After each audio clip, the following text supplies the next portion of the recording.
بلخ دمت ساکبہ میں واقع موجود ہے. قاضی بھائی آپ سے آسانی ہو جائے گی. بلخ کا رہنے والا ایمان کا ایک چاہنے والا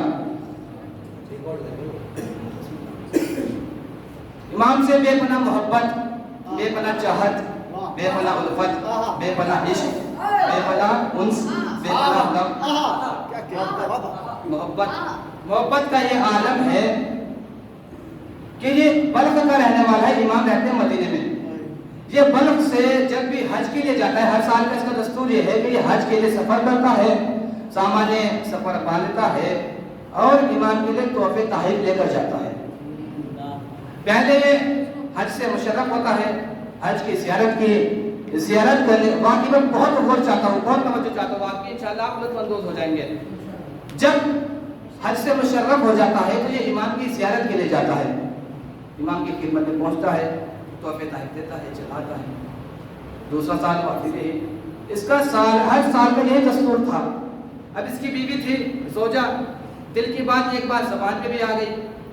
کہنے لگی کہ تم جس امام کے لیے، جس مولا کے لیے، جس آقا کے لیے اپنے گھر سے ہر سال تحفے تحائف لے کر جاتے ہو، کیا کبھی تمہارے امام نے تم کو کچھ دیا ہے؟ امام رہتے ہیں مدینے میں، واقعہ ہے بلخ کا. اس نے کہا کہ کیا تمہارے امام کبھی تم کو بھی کچھ تحفہ تحائف دیا ہے؟ تو اس بندہ خدا نے کہا کہ خاموش ہو جا. کہا کہ خاموش ہو جا، میرا جو امام ہے وہ دل کے حالات سے بھی واقف ہے. میرا امام ہے وہ دلوں کے حالات کو جانتا ہے. یہ رہتے ہیں بلخ میں، امام رہتے ہیں مدینے میں. اب حج کا وقت آیا، حج کا موسم آیا، سامان سے پتہ ہے کہ امام کے لیے تحفے تحائف اکٹھا کیے، یہ چل دیا. حج کی زیارت سے مشرف ہوا. زیارت کرنے کے بعد امام کے در پر پہنچا، امام کی زیارت کی. پہلے اس جگہ کی زیارت کی جہاں پر دادا آئے. تو یہ امام کی خدمت میں آیا، امام کی زیارت کی. زیارت کرنے کے بعد امام نے دسترخوان سجایا گیا. دسترخوان پر الگ الگ قسم کے کھانے بھی تھے. اب دیکھیں یہاں سے ایک درس ملتا ہے کہ میزبان کو کیسا ہونا چاہیے. میرے عزیزوں، یہ آیا، آنے کے بعد کھانا کھایا. کھانا کھانے کے بعد جب کھانا کھا چکے، اب آپ نے غور نہیں کیا کہ کتنا خوش نصیب انسان تھا، ایمان کے ساتھ دسترخوان پر بیٹھا ہے. دیکھیے آپ ایسے مت سنیے ورنہ حوصلہ پست ہو جائے گا. باقی میں بہت لطف ہے اگر آپ سنیں گے بیداری کے ساتھ.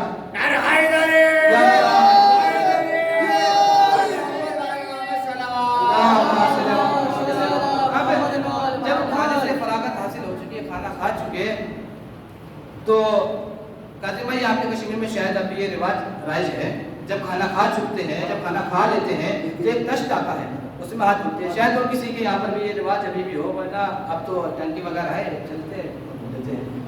جب کھانا تمام ہو چکا، کھانا کھا چکے، تو امام نے اپنے غلام سے کہا کہ ایک تشت لایا جائے. تشت آیا، ایک برتن. جب تشت آ گیا، امام نے جگ اٹھایا پانی کا تاکہ اس بندہ مومن کے ہاتھ دھلا سکیں. یہ ہوتے ہیں میزبان. جو کائنات کا مالک ہے وہ اپنے چاہنے والوں کے ہاتھ دھلانے کے لیے کھڑا ہے. اب امام نے جگ اٹھایا کہ لاؤ میں تمہارا ہاتھ دھلوں، میں تمہارے ہاتھ دھلا دیتا ہوں. وہ بندہ مومن کہنے لگا مولا یہ جسارت ہو جائے گی اگر آپ ہمارے ہاتھ دھلائیں. امام نے کہا کہ نہیں، تم میرا مہمان ہے، میں تیرا میزبان ہوں. یہ میرا حق ہے، میرا فرض ہے کہ میں تمہاری خدمت کروں، میں تمہارے ہاتھ دھلاؤں. لیکن جب اس بندہ مومن نے زیادہ ہی اصرار کیا تو امام نے کہا ٹھیک ہے. اس نے کہا کہ مولا اسے شرف سے مجھے مشرف کرا دیجیے آپ. امام نے اب توجہ دیجیے گا.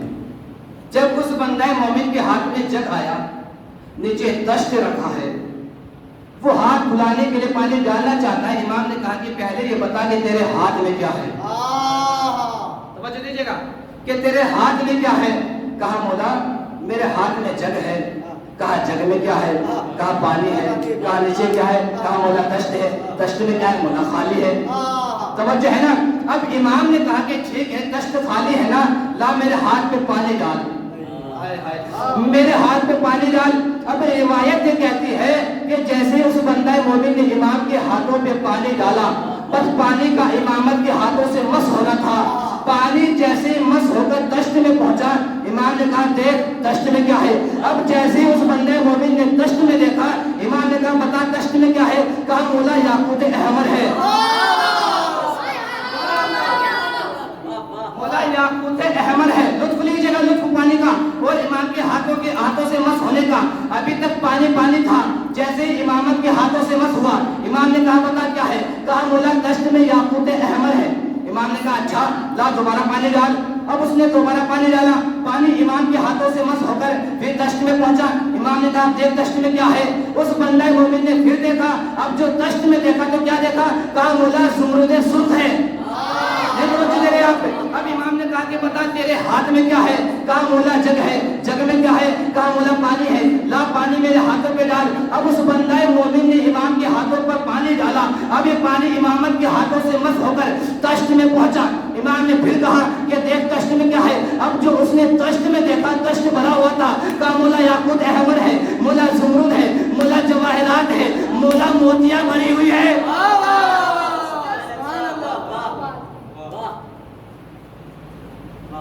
یہ پانی جسے ہم دھون کہتے ہیں، جب تک یہ پانی پانی تھا، جب تک امام کے ہاتھوں سے مس نہیں ہوا، لیکن جیسے ہی یہ پانی امام کے ہاتھوں سے، امامت کے ہاتھوں سے مس ہو گیا، تو اب یہ پانی نہیں جواہرات بن گیا۔ میں نے ایک بات عرض کی تھی نا کہ اس شخص نے کہا تھا کہ میرا امام دل کے حالات کو بھی جانتا ہے۔ جیسے دشت جواہرات سے بھر گیا، امام نے اپنے خادم کو بلایا، ایک کپڑا بچھایا، کپڑا بچھانے کے بعد دشت جواہرات سے بھرا ہوا اس کپڑے میں ڈالا۔ ڈالنے کے بعد امام نے کہا لے اپنی بیوی کو دے دینا۔ آپ پہنچے نہیں۔ میں نے کہا تھا نا کہ امام وقت کے، امام ہر دل کے حالات کو جانتا ہے۔ اب جیسے ہی امام نے دیا، یہ بندہ مومن لے کر چلا، گھر پر آیا، آنے کے بعد بیوی کو، زوجہ کو بلایا۔ بلانے کے بعد جب زوجہ آ گئی تو اس بندہ مومن نے جو کپڑا تھا اس کو ایسے چھوڑا، کہا لے دیکھ یہ میرے مولا کا تحفہ ہے۔ ایک سلام پڑھے محمد وعلی محمد۔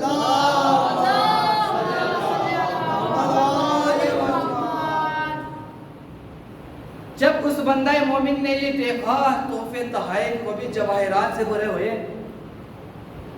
میں جانتا ہوں آپ کس طرح کی سننے کی آتے ہیں، انشاءاللہ انہیں سفر میں وہ بھی دکھاؤں گا۔ میں چاہتا یہ تھا کہ کچھ امام کے احترامات آپ تک پہنچا دوں۔ منع قاسم بھائی آپ تو میرے مزاج سے واقف بھی ہے۔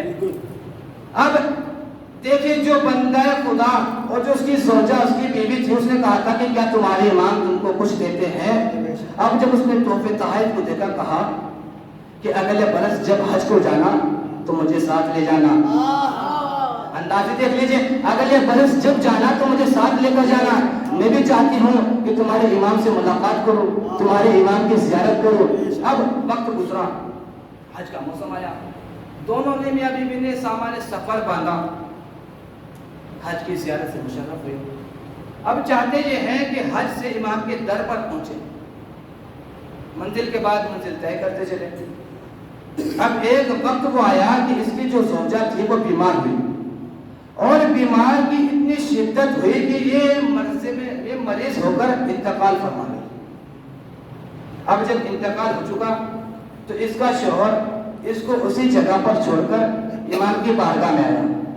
آنے کے بعد کہتا ہے کہ مولا میری زوجہ کا انتقال ہو گیا ہے، آپ سے زیارت کرنے کے لیے آ رہی تھی، آپ سے گزارش ہے کہ آپ نماز جنازہ پڑھا دیجیے۔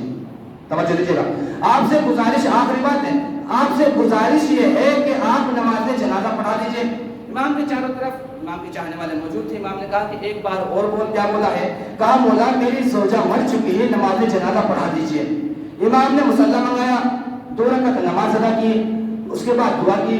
دعا کرنے کے بعد کہا کہ پھر بتا تو نے کیا بولا تھا؟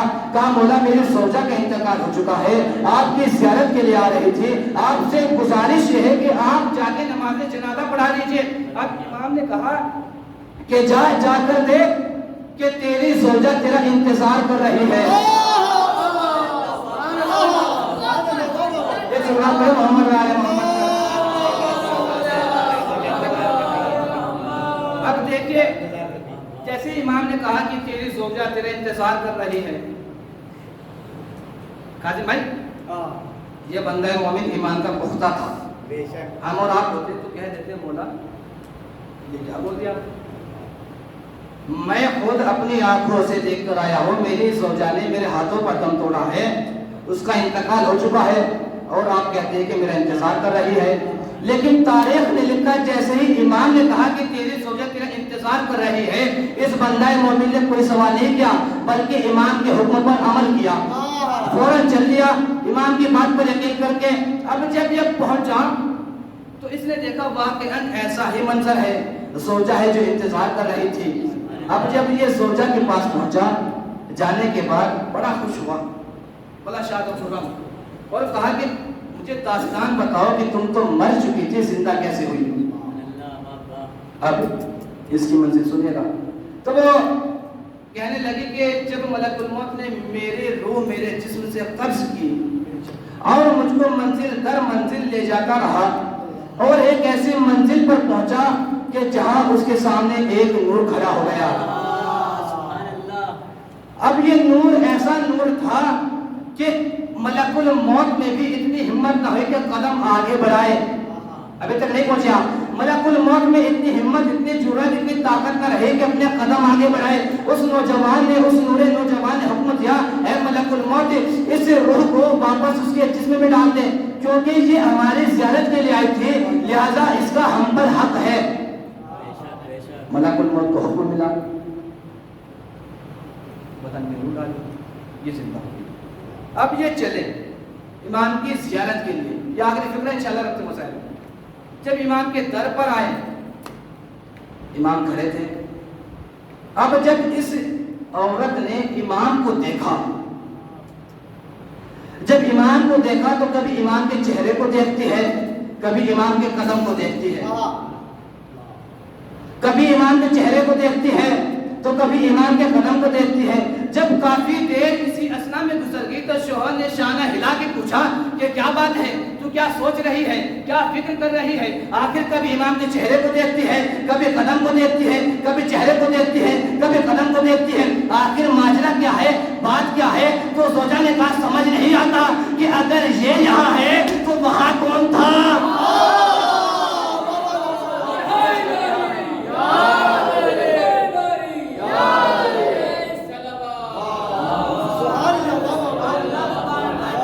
اگر یہاں ہے تو پھر وہاں کون تھا؟